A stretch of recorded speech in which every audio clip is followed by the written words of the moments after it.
way, having some easier competition is good for the morale boost and also good for cleaning some things up and testing some things and just figuring out what you want to do and what's going to work. Like if the Lakers were playing Denver and San Antonio and Minnesota or Houston down the stretch, it's like it's good competition, but it's not necessarily like building a rhythm or optimism. And I think the Lakers needed some optimism, especially coming off of the first OKC loss, losing Luka and Austin. Big theme for JJ the last couple of days in his press conferences has been talking about the emotional toll of this deflating. Him and Austin really been our best player.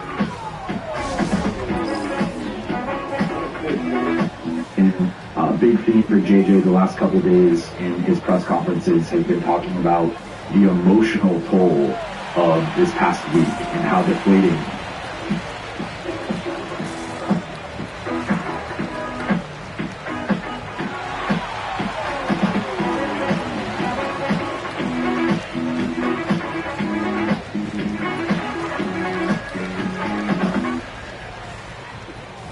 Playing us in round one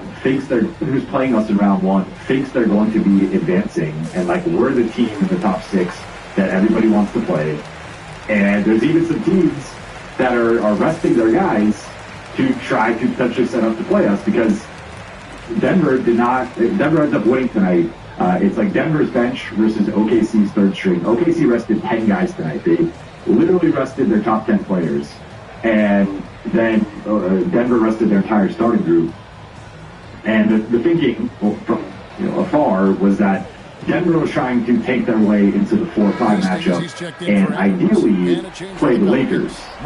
Because the Lakers, there's a chance they could have lost tonight eventually. They were actually, I believe, underdogs going into the game. And then Houston was playing at home against Minnesota. No Gobert, no Randall, I believe no Naz Reid as well. So Houston was favored to win that game. Anthony Edwards returning on a minutes restriction. Jaden McDaniels still on a minutes restriction. So it was like a very decimated Wolves team against the Houston team that was favored. And yet Houston lost that game. Minnesota won. That flipped things and pushed Houston most likely to 5, and then with the Lakers winning, it secured them in 5. But Denver's play kind of backfired because Denver ended up winning the game. Again, we don't know for sure. David Adelman, the Nuggets head coach, was asked about the decision to rest guys, and he said that anyone who's casting any motivation onto Denver's decision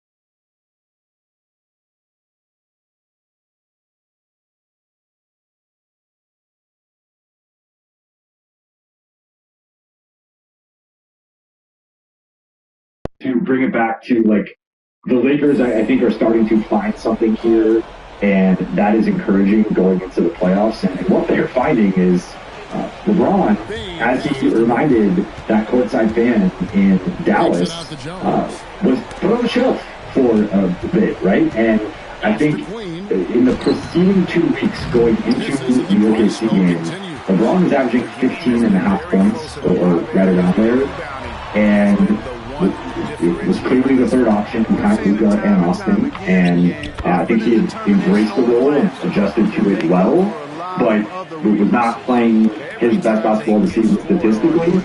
And now we see with Luka and Austin out, LeBron averaging 28 points per game over the 3 games that he's played. He's only played the day before, and he's been incredible here. Like, especially these last 2 nights, he was by far the best player on the floor. It was not close in either matchup.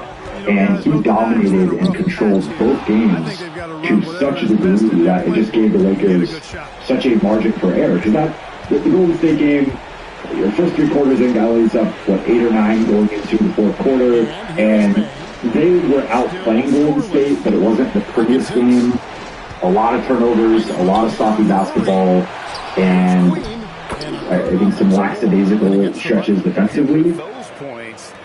But LeBron was so great that it just didn't matter, and then he helped propel LA with that early 4th quarter run. Golden State, both to start the 3rd and 4th quarter, just coughs up the ball a billion times, and that ends up leading to a bunch of Lakers transition opportunities, and LA just stretches the lead from, again, 8 or 9 into 20 points within a couple of minutes to be early in the 4th quarter. And then tonight, kind of similar thing, but earlier in the game, where Lakers get out to the big lead, then Phoenix responds with a 12-2 run to open the 2nd quarter. So they're down 9. They end up changing Rasheed Fleming's 2-pointer to a 3-pointer. So it goes from 10 to 9 going into the 2nd.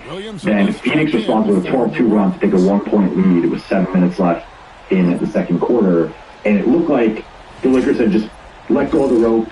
They were not penetrating offensively. It was a lot of horseshoe basketball, just side to side, no one getting past the 3-point line or really past 18 feet.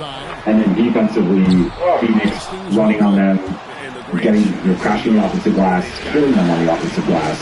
And it was like LA would have a nice initial possession of defense, and then everyone would just turn and stand, and 3 Suns players would crash, and there'd be 4 Lakers players in the paint, and no one's boxing out or making any contact. So that you teetering there for a little bit, right? And then LeBron comes back in, Lakers go on a run, they go into halftime up 9, and then stretches. Get the fuck out of here, nigga, stop playing with me. Turns into all-round blowout in the 2nd half. It becomes they'll score that 44. Let's go! What's wrong with these niggas? That was directional, nigga. In the 2nd half, forcing turnovers, and with regard to their identity now, LeBron has been the queen on the chessboard offensively. LeBron has been used in a variety of ways, whether it's bringing the ball up and initiating that way, or Luke Kennard bringing the ball up and then initiating some sort of boards action or post action for LeBron. He's operating at the top of the floor, he's operating at the elbow, he's operating in the post, he's operating on the wing. And a lot of times, possession to possession, he's wearing multiple hats, and he's going from ball handler to screener to cutter to post up threat, and just his versatility has been on display here these last couple of games in a real way. And I think the frustrating or sort of sad angle with this is LeBron knows. Stop playing with me, nigga. I'm out here. I'm ready to kill. I'm not playing no games. No games, bro. And there's a reason why he's historically been a playoff riser. And there's a reason why his teams have largely overachieved in terms of when you look at some of the rosters or supporting cast he's had. And a big part of it is his approach to the regular season. And he talks about the season in multiple phases, and his goal is to be hitting the peak of the season at the end of the season and going into the playoffs. And I think there'd obviously been a lot of chatter and doubt about whether LeBron could ramp up to a certain level and whether he should be the number 3 or the number 2 or whatever role the Lakers had in mind for him.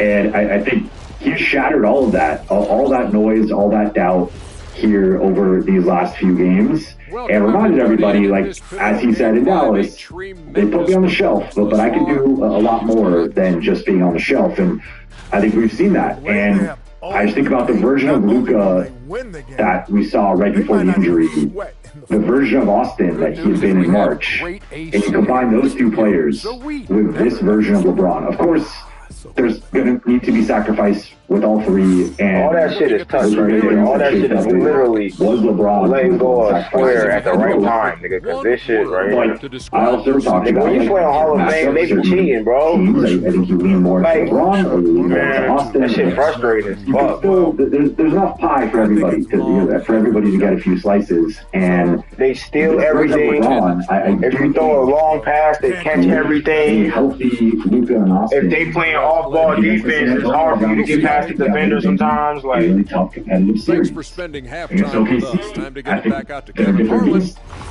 The Lakers have just not played well again. Like, I just think it's a really bad matchup for them, and they really struggle with their ball pressure and defensive intensity and their speed.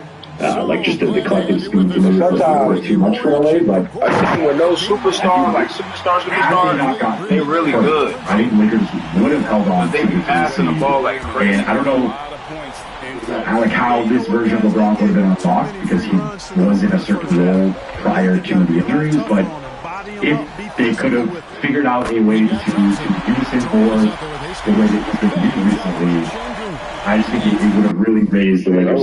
Look, maybe Luka comes back round one or late round one, and maybe the Lakers advance and Austin returns round two, but that's been kind of the sad part to this has been like, this version of LeBron,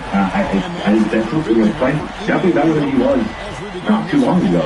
And of course, part of that's the usage and the role, like, but he's showing like he could have run more. He played a little bit of off defense, off-ball defense, helping me out a little bit. And I just, yeah, I mean, we'll see it. We get to see the full strength squad at some point in the postseason, but that's been something that's really stood out to me. But I feel like it's really, especially the last couple matchups, leverage their size well, and you're seeing whether it's LeBron in the post, or more Jacob Lavey in the post, or Hachimura in the post. I gotta watch throwing the passes to traffic and throwing the high-ass long passes out of the board. That's leveraging of get that shit the fuck out of here! We're gonna be smashing out basketball, and it could sort of. Let's fucking go. I told you my all-ball defense ain't right. I'm here, nigga. Stop playing with me. You got me for a second. LeBron on Austin. A lot of those groups have been more defensive-minded, more transition focused, and I need to start using my player more. So dominant. I need to be dominant with this nigga. Like scoring 25 instead of just passing. Has been like Marcus Smart, Jared Vanderbilt. Oh shit! Give me that! Oh my god! You can also put Jake Arabia in there. You can maybe even put Rui in there as like the guy.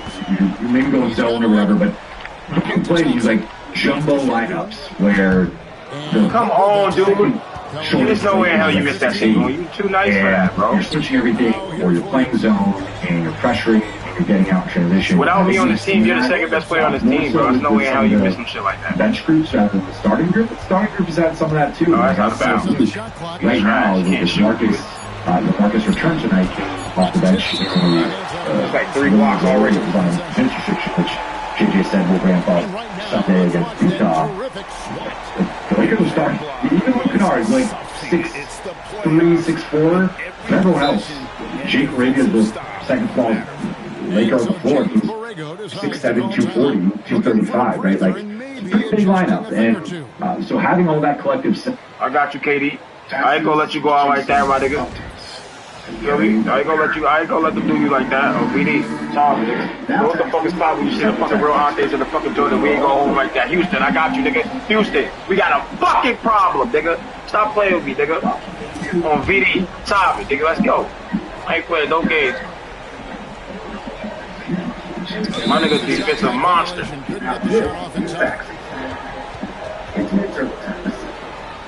And I think that's been a positive lineups. This is the first nigga I ever made in 2K. Like, all my niggas be with an MVP and shit, defensive player of the year.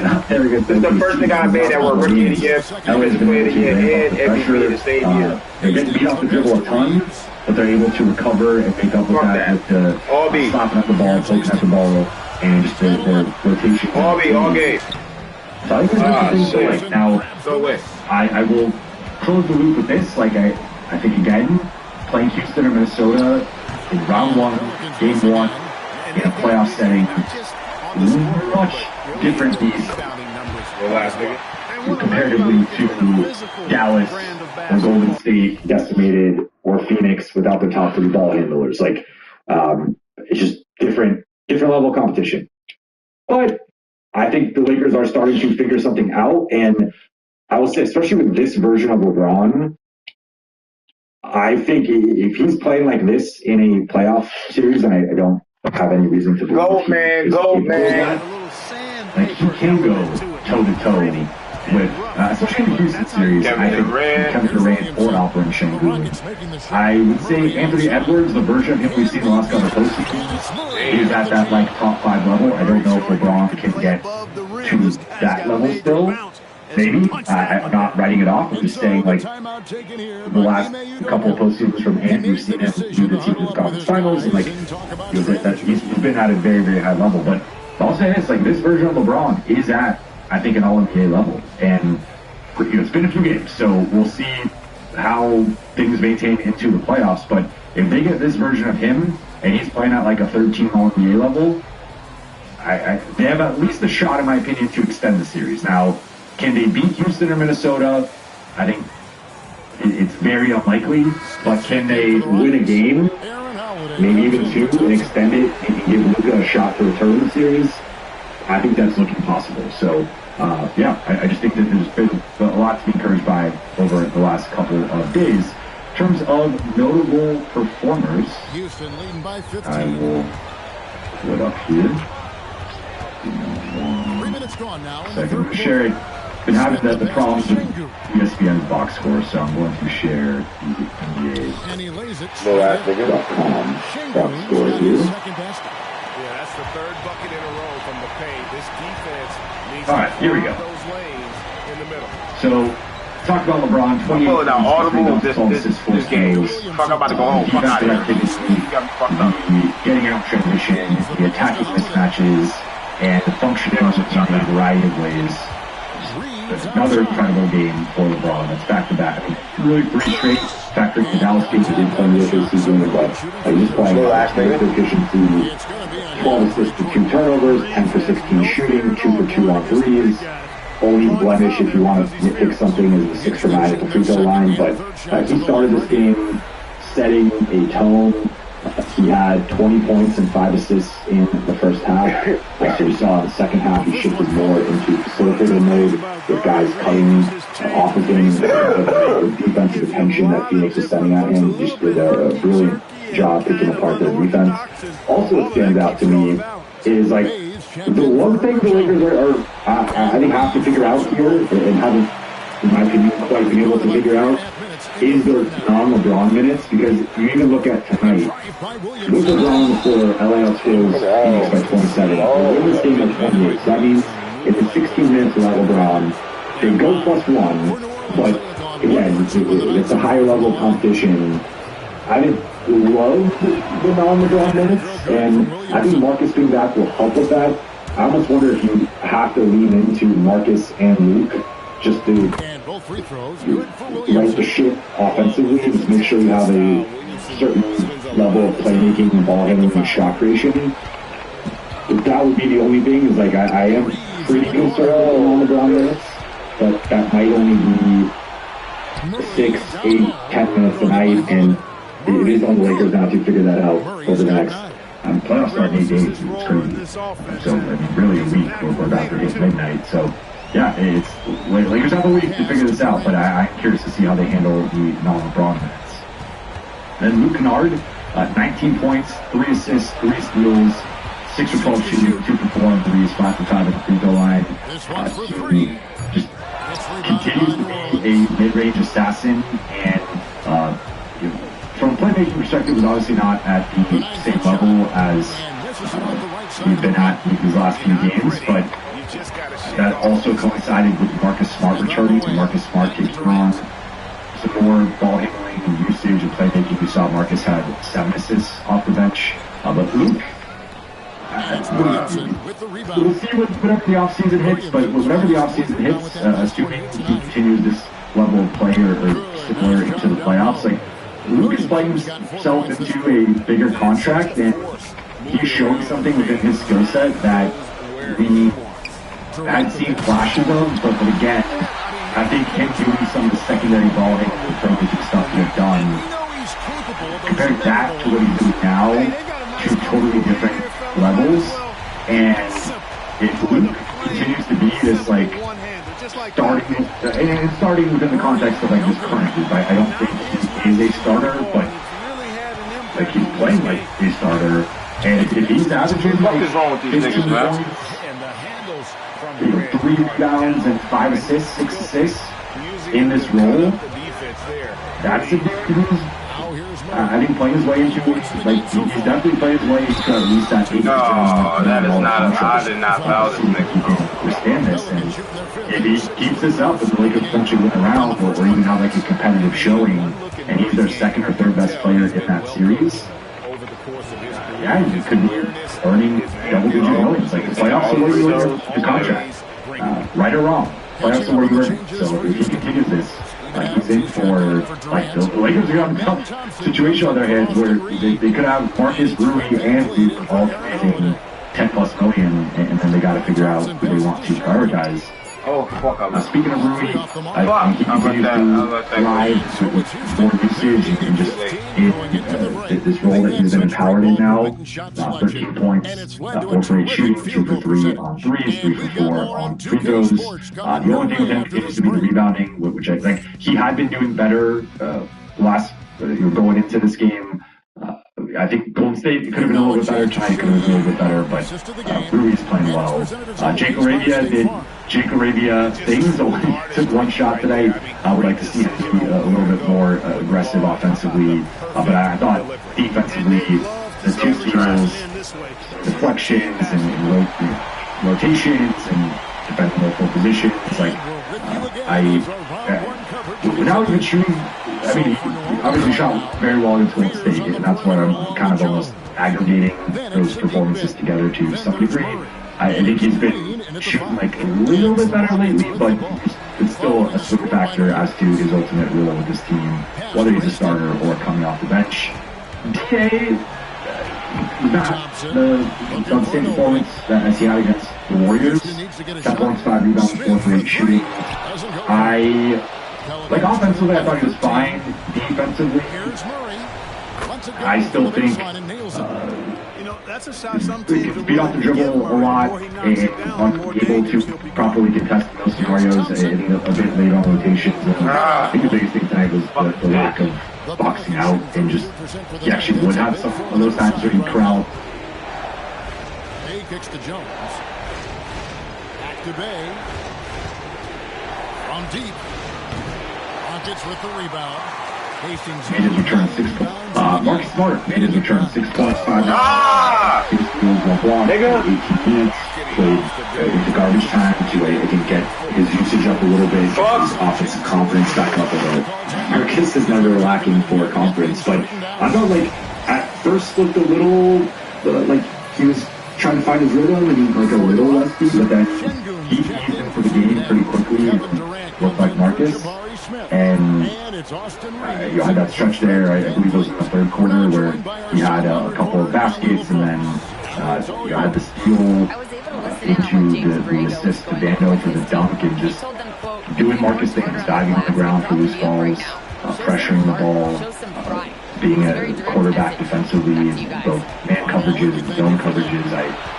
Trash ass nigga, what the fuck is wrong? You cannot get past me, nigga. Stop playing with me. You're not going nowhere, Brody.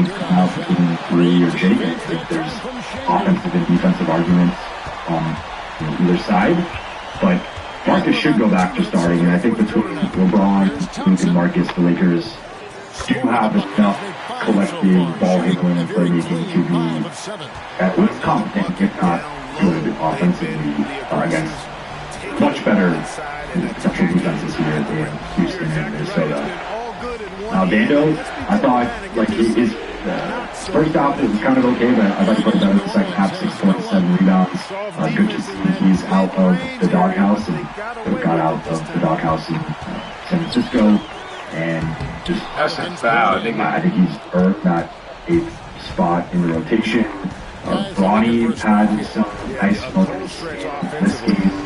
I think the one thing with him continues to just be like to me, he's more of a secondary guy than a primary guy. When the Lakers have tried to hand the keys to the offense, and we saw that a bit last night.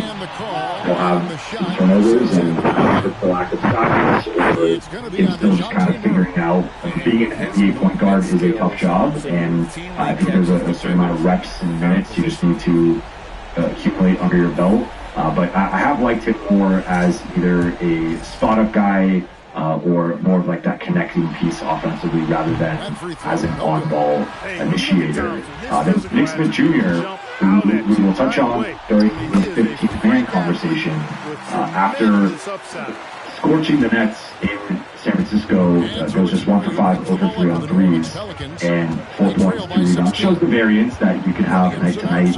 But we'll touch on him and his potential role in all this. And then Maxi Kleber came in, and I think like he still does all these little things that don't show up in the box score necessarily, but I don't think he's had quite the same impact these last few weeks as he had at a couple points early in the season.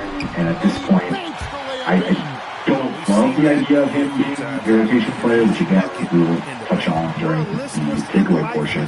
In terms of stats of the night, 17 steals for the Lakers, which tied their season high, which they set against Washington. I would also point out, again, the LeBron minutes being, or the non-LeBron minutes being a slight positive is like good, but ideally that would even be like more of a positive against this type of team, with how the fourth quarter went. And that's really something I'm monitoring going into round one, is just how they can configure the right lineups when LeBron is off.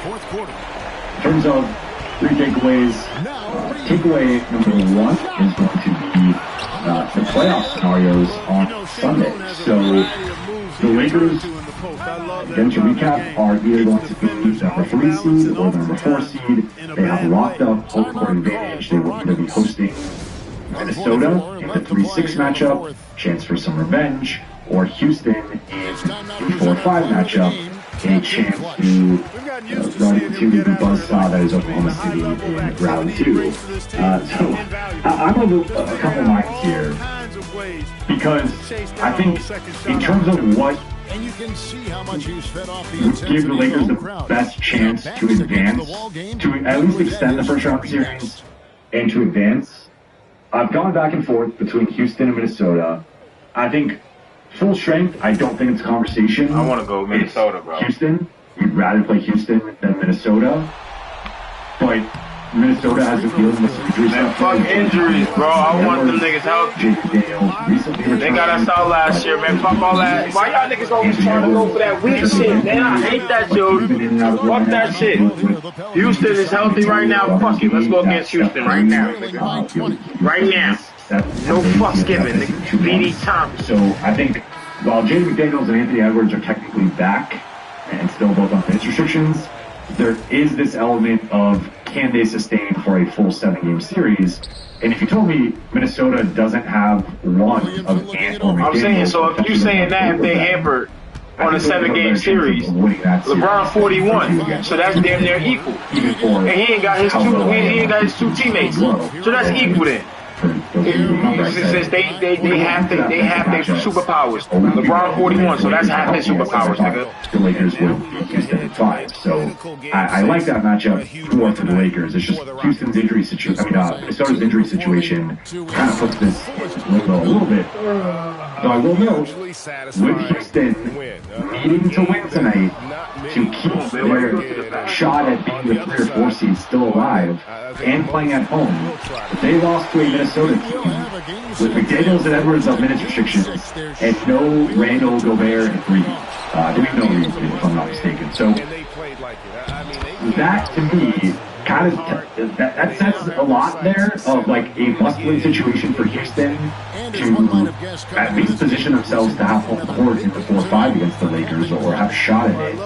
And the fact that they lost that, and it was a close game, but still, the fact that they lost that game, some alarm bells of like, I still think Houston is a team you want to play. The issue with playing Houston and staying in the 4-5 is you set up against OKC in round 2, and I I could drink all the purple Kool-Aid in the world. I just don't think the Lakers have any shot against Oklahoma City. And I think the most probable thing right now would be a sweep against Oklahoma City. So that's where I'm like, the highest chance of advancing in round one, in my opinion, is Houston. The highest chance of advancing to the conference finals and at least having a puncher's chance of maybe making the finals, to me, is the San Antonio side. So that's where the Lakers are, but then you got to go through Minnesota, who I think is, if they can get to full strength or close to it in the next week, I do think they present a much greater challenge, and I think it's going to be tougher for LA to extend the series without Luka and Austin. So Lakers, now, the thing with all this is Lakers don't control their destiny here. Like, they do to a degree if they take care of business against Utah, which I think they will. But there's a subplot of, do they rest their guys? Like, do they just say LeBron, Marcus, like kind of do the Denver of, if we win, we win, but Marcus, LeBron, you guys are banged up. And JJ implied Marcus is going to play, so I'd be surprised by that. But like maybe LeBron, hey, we do not want to risk anything with you. Take the night off. We need you game one. And that I think the Lakers can lose if LeBron doesn't play, but I still would pick them. But then there's also the question, just like, do the Lakers care about being 3 or 4, right? You don't want to upset the basketball gods, and I'm not advocating for them tanking or giving up on the game. It's just an interesting question of, I do think there's a difference between a healthy Minnesota and a healthy Houston, because before the Lakers got injured, Houston was the team everybody wanted to play in round one. And now they're still the number 2 team everybody wants to play. But the Lakers don't control their own destiny, because their destiny right now is controlled by Denver, who is a game ahead of them. Lakers have the tiebreaker, but Denver's playing San Antonio in San Antonio. Now, a couple of interesting things with this is Nikola Jokic is 1 game away. Hey guys, this is GSO Contracting, working very happy for our fans. Doing what we like to do, help them to They're not going to win, Shea's going to win. And it's only round 1. But he has to play at least 20 minutes in that game. In particular right now, and how you guys will be starting, what kind of a difference does that make? I mean, we see obviously we'll be able to beat up our crowd. That's going to be great. I have home court. That's great for our fans. But, the game is played between the 4 lines, so it doesn't give us an advantage. It's about what you do between the 4 lines, so looking forward to that. How do you feel like you handled the shift back to the primary option? And it's limited about 5 minutes this last week, and how do you feel like you have the rhythm as you move on? I'm not saying whether you handle that. Just saying, how do you feel like it's gone for you thus far? Like, I don't know. Honestly, after 28 high efficiency, those passes, 2-1. Sounds pretty cool. Sounds pretty good. I really want to get that 3-0 now. But strongly played. And got back into a role that I've been accustomed to in the past, but obviously it wasn't what it was this year. So, but circumstances last put me back in, and I'm just trying to figure out my teammates feeding out for me, and just trying to make things happen for us to continue to take forward. what would you say this team needs from you the most during this situation? I still need kids. I think, at the end of the day, we want to get too high and never get too low. Obviously, the postseason is going to bring some of the more intensified moments. So, we're still needing kids, getting the knowledge of the game. We're in our first game. The rally. And so, guys going to lean on me, and we're going to lean on them too. So, it's a collective group effort, going on.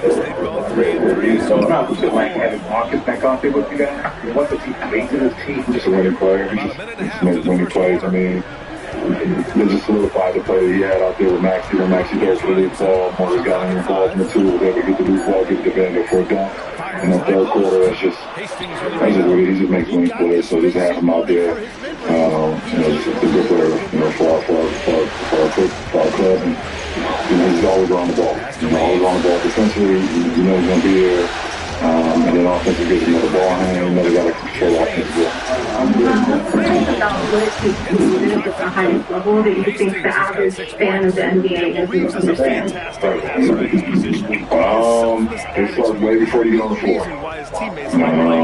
Obviously they see us once the game is, go on, the popcorn has been popped and the lights are brighter, but it takes so much more like sacrifice and discipline and things over the course. You want to be really great at this, and if you want to do it for a long period of time, there's so many hours that you got to commit to it, so many things that you maybe want to do that you can't, if you want to be, great. But everybody's journey is different. Speaking of my journey, but I do think that the game gives back to the ones who put the time in and commit to the game. That's just the game, guys, rewarding.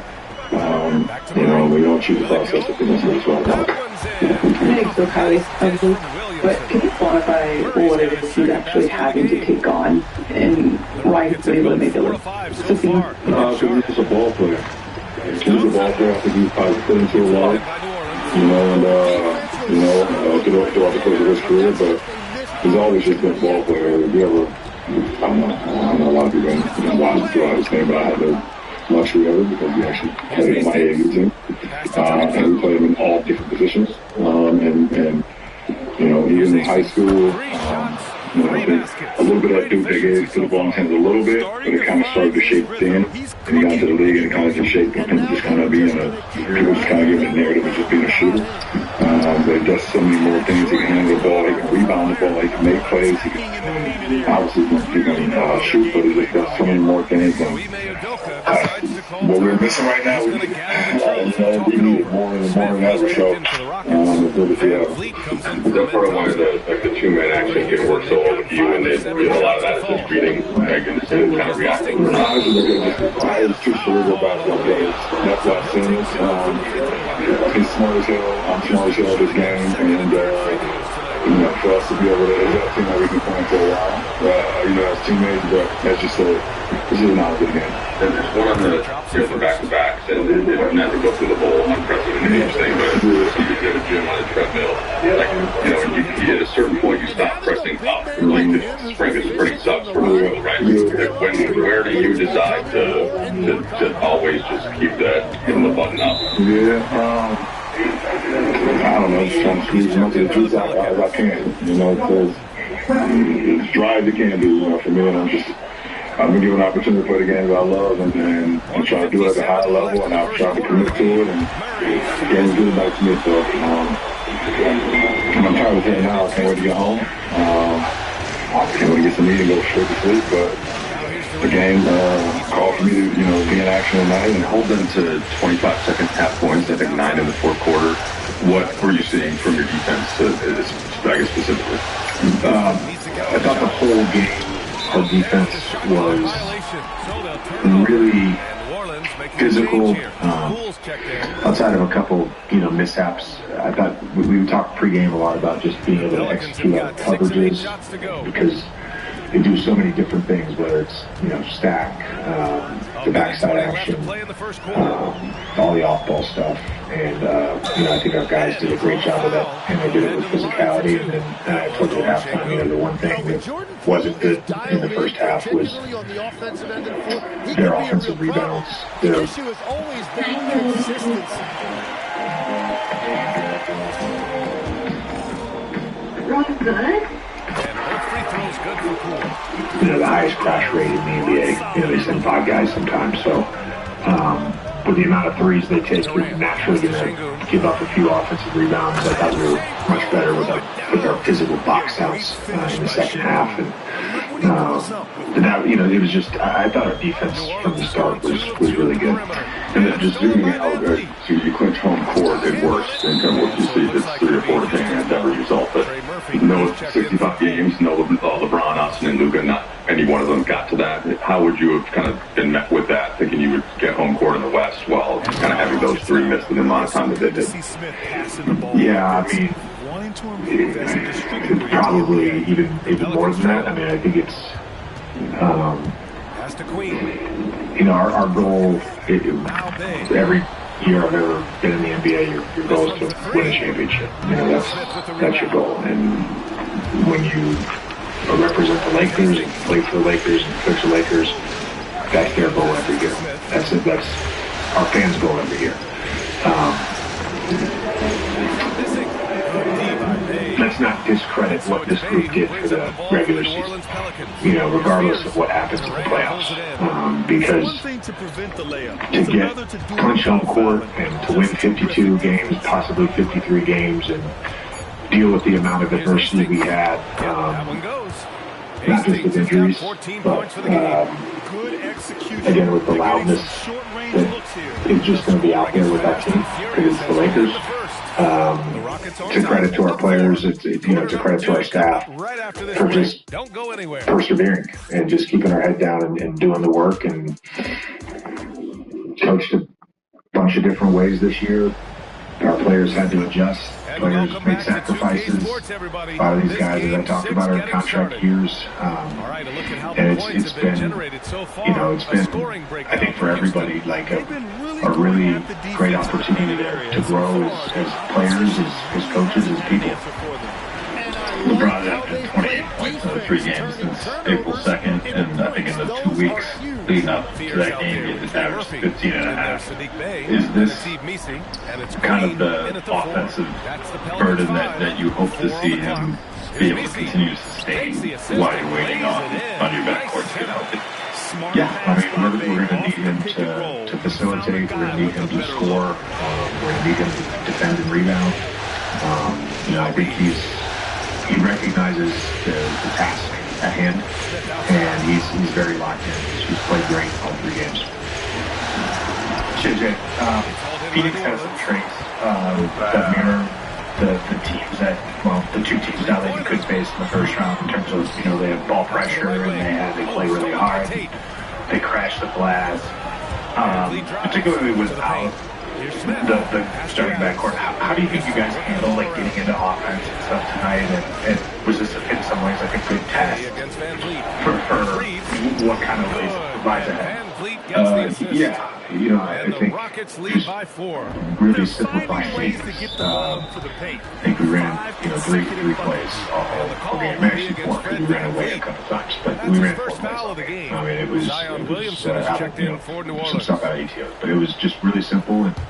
And anytime 2 minutes of action here in the second that we can feel a little messy, we can just go to the post and go to horns. And I think the ball handling component, with getting Smart back, and hopefully, he will be able to play more on Sunday. We have whoever that, third guard is off the bench, LeBron, we've all got to share the responsibility, and part of that responsibility is trying to get us over. JJ recently was saying, he's comfortable doing whatever you guys need to do in terms of handling the ball for himself. He kind of wished he was shooting better, which I'm sure something he would say all the time. But just how, for you watching as a coach, how do you... I think that just recently. Not overall, but just recently he kind of was wishing that he was shooting a little bit better. Just how do you kind of handle a player who's always so hard on himself, but also you're also asking so much of him and kind of keeping those things in perspective and helping him keep those things in perspective? Yeah, I mean, again, I think he's really done a nice job with a role. I don't know. I know he's been a tertiary, secondary playmaker at times in his career, but to be just a full-time on-ball point guard for 30, 40 minutes in a game is a big thing. It's a challenge. He's done great. We all feel like every time he shoots the ball, it's going to go in, whether that's a floater, a midi, or a 3. I think he's got a great deal of confidence, and a lot of that comes from his preparation and his work. I think Pelicans trail by 6. And here's Williamson. Here in the second quarter, just under 3.5 minutes played. Outside Jones. Like say Hard to shoot. Pass to Jordan. cooperate. He didn't One of the top assist He ain't there for the time. Or they'll get a better deal versus Gucci saying what he's saying, taking a stand. They need out. I'm like Birdman, nigga, with my cash money on your fat ass. Birdman, with my cash money. Behind the arc. Zion Williamson grabs the net. And so it's Williamson who brings up the ball for the New Orleans Pelicans. They've only given up 6 here in this quarter. Houston leading by 4. Reeves, the pass to Hastings. He knocks it in from close range. New Orleans has gone 0 for 3 from deep to begin the second. And the call will be against Fred VanVleet. That's foul number 2 for him. All right, that's 2 fouls, not a big deal, but you don't want to pick up that third before the half. And the Pelicans making a change here. Bayes checked in. Outside Jones. Pass to Murray. Floats one. And that's 2 points on the layup. Murray's got 10 points. They have no answer defensively inside. On the wing, Reeves lets the 3 fly. It's held in by New Orleans. And I'm surprised that he can do that. I mean, I'm sure he is too. And here's Williamson. On the wing, Day. The 3 is up. It's held in by Houston. Hastings has got his 4th rebound in this one. Houston in the lead. Thompson outside. I'm like Birdman, nigga, with my cash money on your fat ass. Durant just going to work inside, outsmarting the defense and getting the close range look. The Pelicans have gotten 4 of 8 shots to drop in the second. Murray deciding where to go with it. Rebound by VanVleet. The Rockets lead by 4.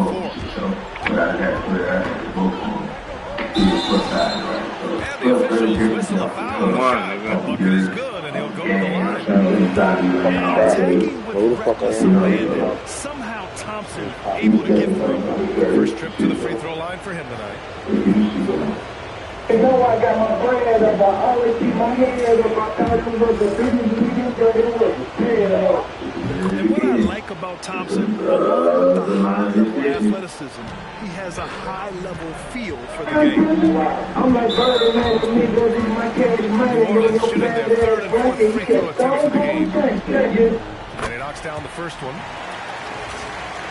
No, I got my bread up, I always keep my head up, I thought it was both free throws good for 4.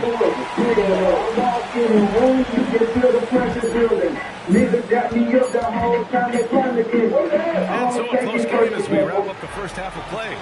The Rockets on top, up 5. Well, now we have some time to check in with Allie LaForce. Allie.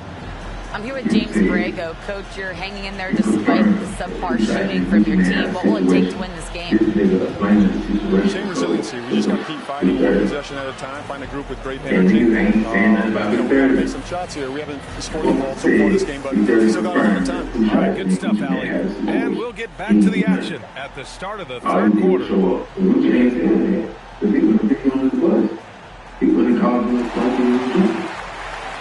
when they make mistakes, it's because they just don't say the thing. So all that, you just can't let it show up. It sounds good to us right now. But once they can make that statement, the others you always talk about, big fella. Take it looking at this scenario for the New Orleans Pelicans. You the one who's going to embarrass them. Thanks for joining us. Yeah. But they gonna tell the fans that you the one recording them. They gonna tell them that. They probably gonna tell them that they seen you. And thanks for sticking with us as this round 1 game continues. Come on, man. Yeah, they gonna play a little clip of that song. They're catching it trade. Yeah, come on. It's the worst shit ever in games. I ain't never gonna think of this. Of course it's not, but I'm like, who's wearing that crazy? Millions on the business, and I don't want to come and say this shit ain't about no millions. Don't kill them, make it stronger. Nobody that here are the Rockets now.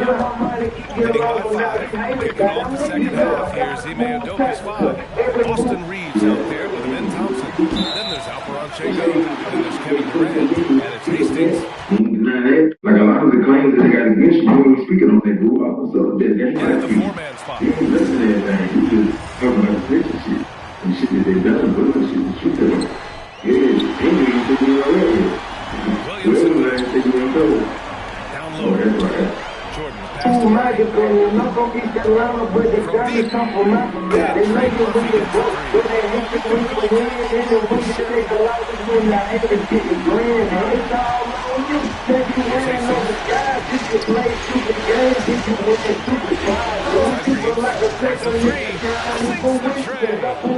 Reeves has got 7 points. Oh, you gotta love the back and forth, showing real confidence at the arc. And when you give up a three, there's always this instinct to try and get it back immediately. Murray inside, defended by Thompson.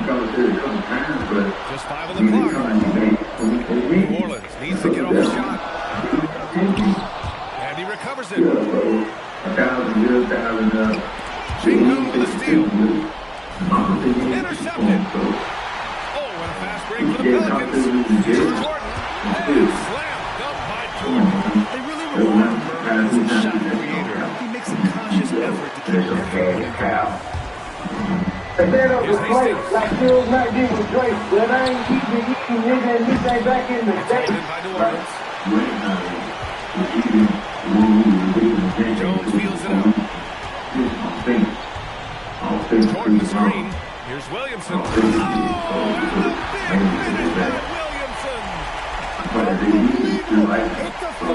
Physics. How are you going to stay in the air that long? Well, it's always nice to head up to the connected can to get another angle of these big plays, courtesy of AT&T.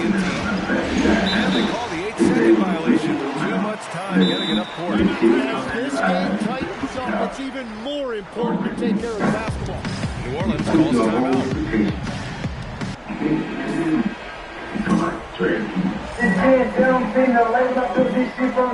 And I be damned if I let them niggas, they might get down. Pressure on my chest, but I feel like fresh. Into the paper, but it's under duress. He just stepped it again. Letting everybody know it wasn't about no street shit, it was about business contract. Pressing to my chest, but I'm still ain't pressed. What's the pressure to your chest, Draco? Pin to the table, but it's under the red. Hastings has got a 6 know that means when you force to find something against your will. You don't agree to it, you force to it. Minutes of basketball played here in the third quarter. That's what that was. So he let the thing, so he let that go. Yeah, great positioning and timing from Sengun there. And his height helps a little too. But you don't feel like that had Jordan. Williamson outside. He did.